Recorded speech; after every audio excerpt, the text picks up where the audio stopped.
Si Secretary Babe Singson ay mukhang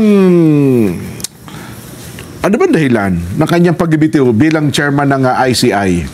Hindi naman siya chairman. Hindi pala, member. Commissioner. Commissioner ng ICI. Independent Commission for Infrastructure. Si dating DPWH Secretary Babe Singson, Oo. nag-resign sa ICI? Yes.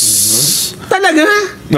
Totoo ba yung mga kumakalat na balita kanina na nag-resign na ito? Mukhang... dahil daw sa kanyang health, ganon. kalusugan. Pero sa 15 pa ata ang effectivity, Hindi, ibig sabihin sa aking si pa siya hihina, ganon. Kaya aking Medyo iraraos pa hanggang 15. Unti-unti. lalaksan pa niya ang katawan niya. Ay palagay ko dyan, ang isang dahilan dyan ay yung... Alam mo yung... yung nangyari sa live streaming ng ICI?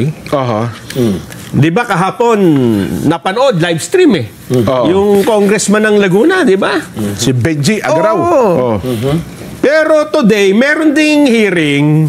Ang problema, napanood nag-live stream. Kapiranggot lang ang napanood.